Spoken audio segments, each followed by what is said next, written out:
Disabilities Issues and Updates on BCTV is supported by the Berks County Center for Independent Living, Abilities in Motion.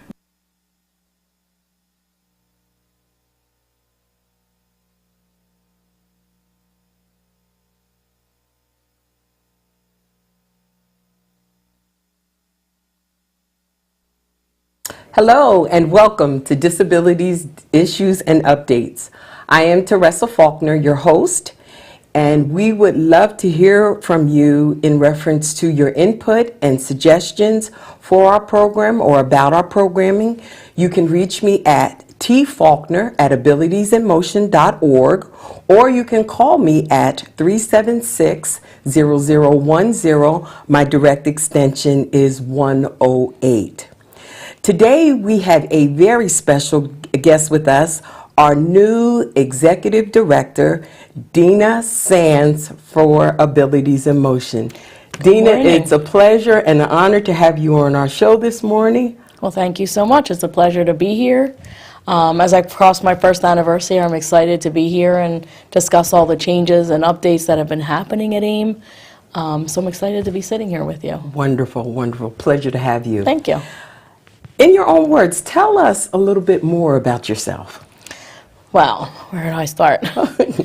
I'm originally from Philadelphia, where I started my career in working with people with disabilities and providing what I hope is a socially conscious effort at a career. I went to Temple for my undergrad. I also have an MBA with a concentration in management. I've been residing in the Berks County, Reading area for the last about 15 years, so I'm happy when I say this is home for me now. Although I grew up in Philadelphia and I share my heart with Philadelphia, with family and friends, I am a Berks County resident now, and I'm happy to be here, and I've transitioned my career about a year ago to AIM, and I'm very happy to be at AIM. I enjoy the community that we're in. I enjoy the staff very much, and I deeply enjoy all the consumers and all the individuals that we have an impact with and on every day. Powerful summary of yourself. As I think about, you have over 18 years of human services experience, leadership skills, strategic planning. As Executive Director, what were and are your goals moving forward for Abilities in Motion?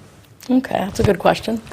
Well, when I started, my first goal was to see where we were at, to get a good picture and a global picture of, where did AIM start, how did it start, where are we at, what do we need, and how can we grow, because we provide a really good service. We impact people's lives in a very positive way. So how can we do more of that in a bigger area for more people? Because although we service a large amount of people, there's so many more that are out there that need to be serviced, that need to know about services like AIM's, and need to see how it's accessible to them. So my initial goal walking in was to get to know the staff, to get to know the programs, to get to know the community, to get to know the surroundings, and then I started building from there. How do we strengthen our infrastructure? Okay. How do we add key people that, as AIM grows, makes that structure and that foundation strong? As the agency had started many years ago, as you know, we've been around for almost 29 years. This summer will be, towards the end of the summer, will be 29 years. And it started as a small grassroots agency. Okay. Fighting for the ADA, how can services even be available, what kind of services, and fighting for things as small as street cutouts so that people can get from one place to another, and it's grown from there. So what started as very small and grassroots became a very big organization and very diverse in the services that it provides and the advocacy it does.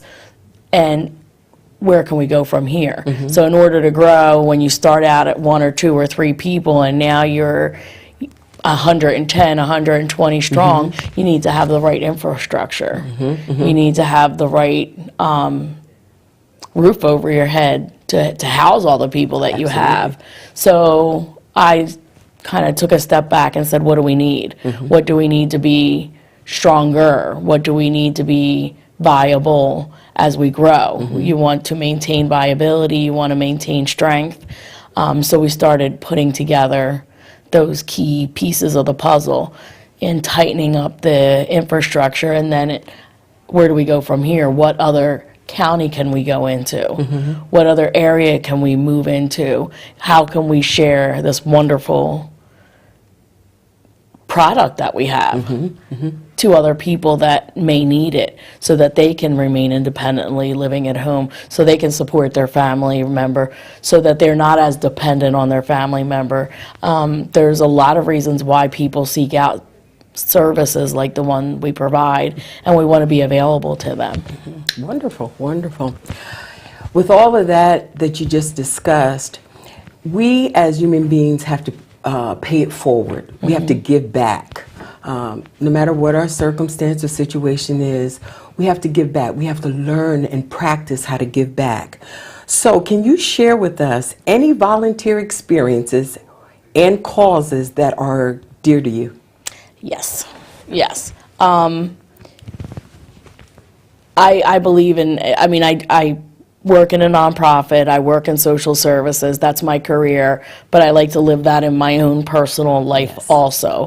I believe in giving back, I believe in paying it forward, I believe in doing good for mankind. I believe that kind of comes full circle. And I've been lucky enough and blessed enough to have a lot of positives in my life where others may not. So I like to do my part. Yeah. So I have some causes that are very near, but I also open up to a lot of other causes. One of the organizations I support a lot is the Ronald McDonald House. A lot of the work that they do is based on volunteers and donations, so I periodically will purchase a bunch of food, go up to the Ronald McDonald House, and host a meal for the families that are there.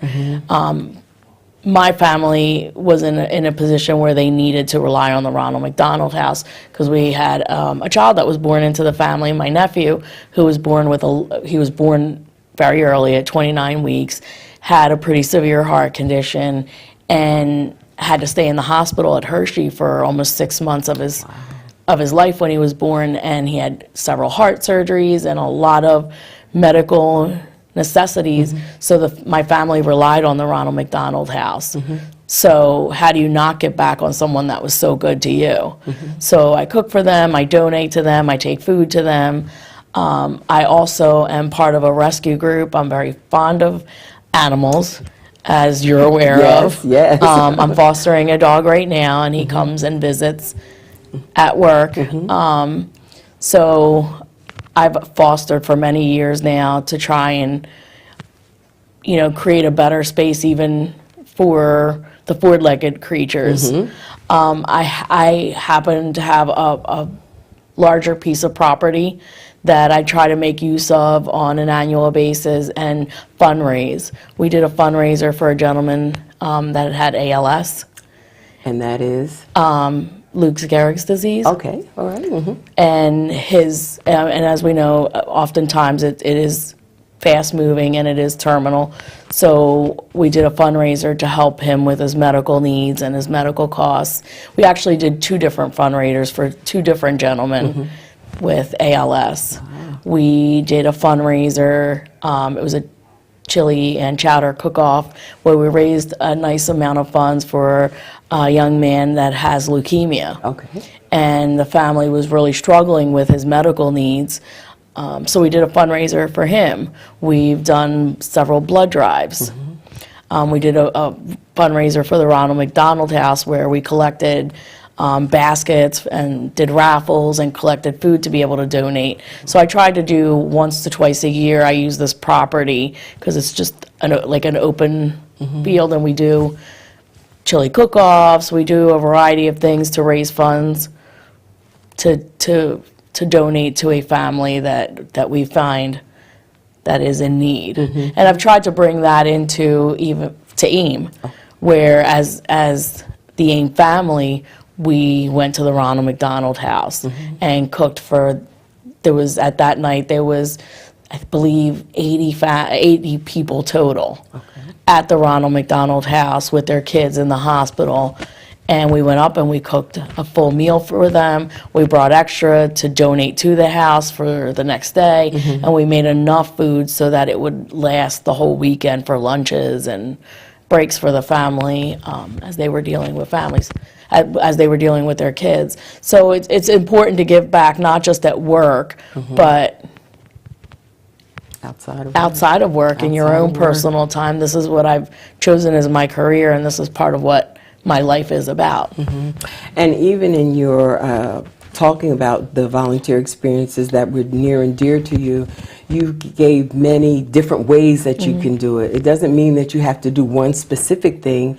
And just like at Abilities in Motion, we have volunteer opportunities that persons can be a part of at AIM. If they choose to work with children, if they choose to do outreach, if they want to do clerical work. There's so many ways that you can give back, and it's not one specific way. And so it's really about giving back. It's always about giving back. As a community, we need to come together to do more for our neighbor, for our friends, for the person down the street. And at AIM, we are a nonprofit, so whenever anyone is interested in giving us some time to help better a program or grow a program, we wholeheartedly take them in and thank them. There are a lot of opportunities. We have our Teens Take Flight night. So we have volunteers that come in and help with organizing and executing that program. We do sensory-friendly events. And we've had volunteers for that come in, and it's always helpful because when you have 30 or 40 kids coming in, you need a lot of hands on deck to help make sure that they're enjoying the night, that things are moving smoothly. There's work that needs to be done in the prepping of that. There's work that needs to be done after the event is over. And, you know, we have really great staff that we rely on, but special events are always extra and outside of the day-to-day activities. So to have somebody come in and offer to kind of roll up their sleeves and work alongside with us to execute this event that is impactful and special to that child that's coming in that may not be able to participate in an event that's being held in the community because of the noise or the smell or the activities that are taking place. This allows them and their family to enjoy something that works for them in the way that works best for them. And to have a volunteer share that with us is amazing. And we're always looking for volunteers, even for, you know, helping with our marketing and our social media and our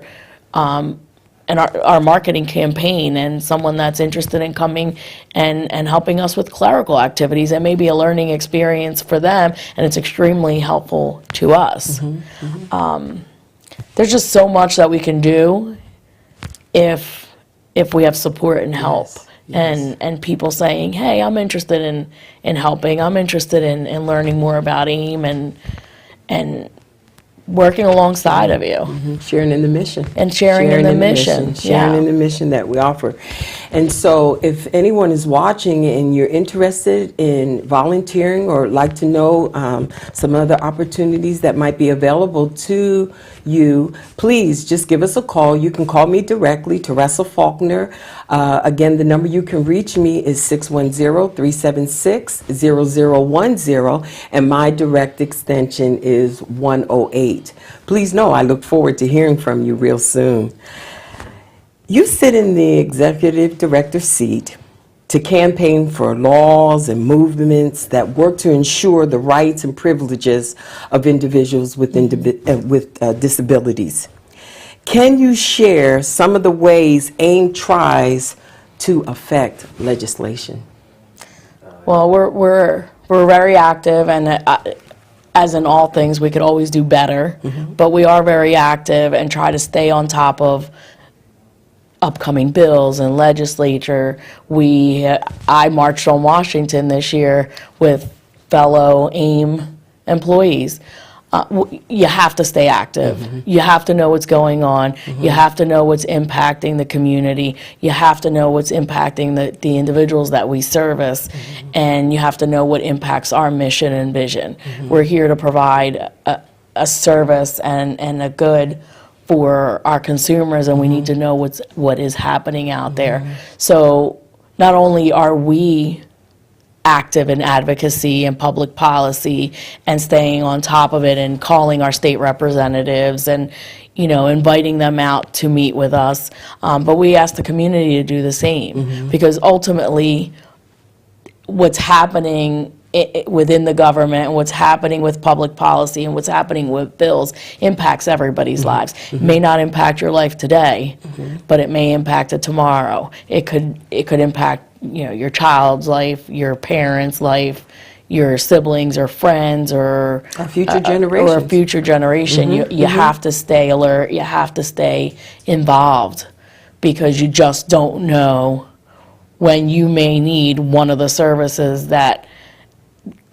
is looking to be terminated by a bill that could randomly come by.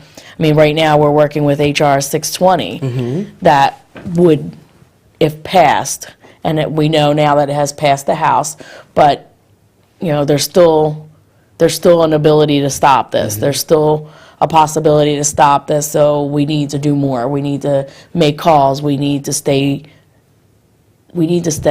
educated.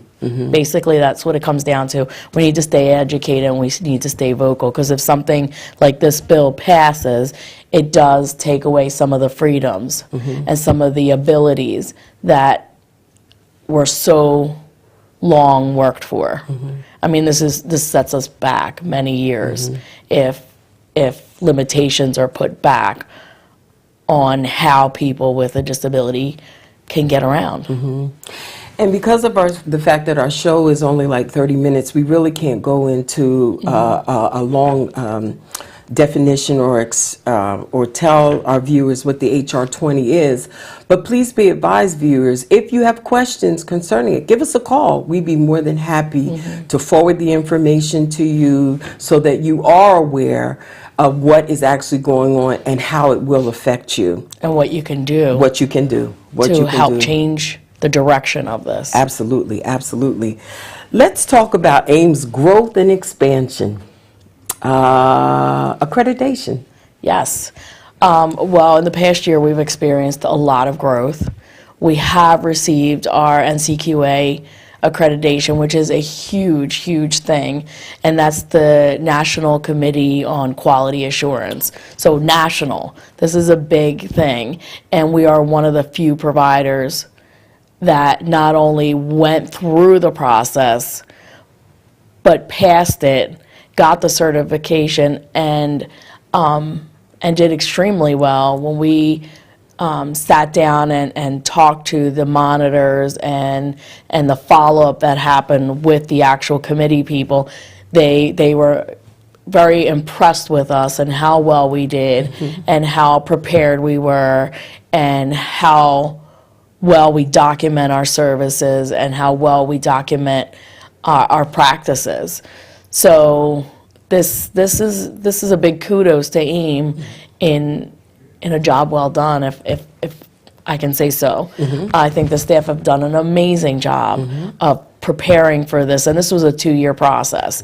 This is not something that happened lightly or overnight. It was a 2-year process, and we got it. It's on our website, so feel free to go on our website and you'll see our seal, our certification on there.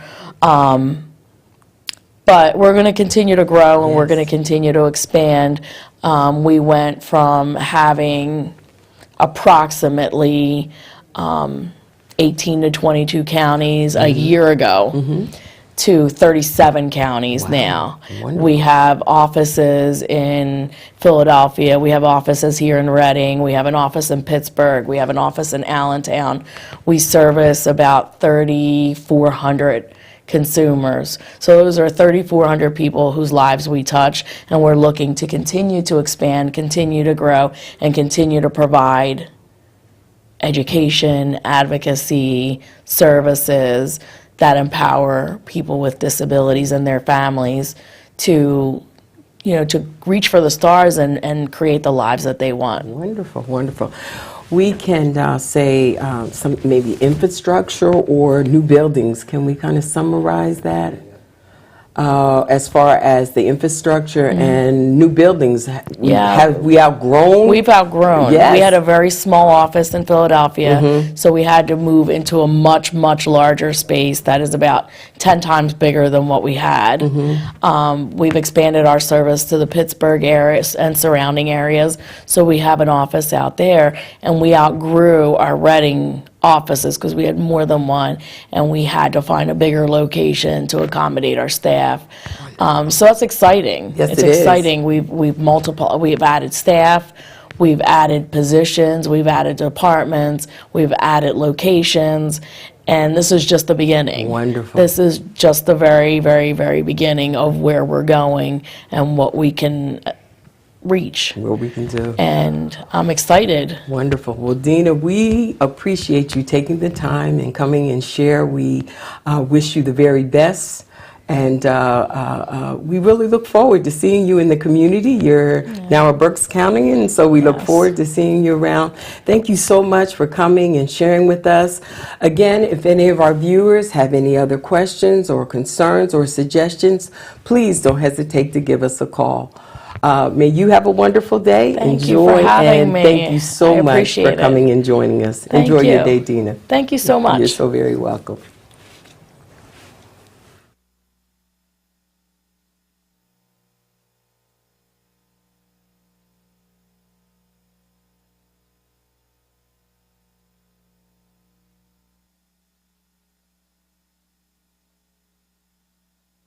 Disabilities Issues and Updates on BCTV is supported by the Berks County Center for Independent Living, Abilities in Motion.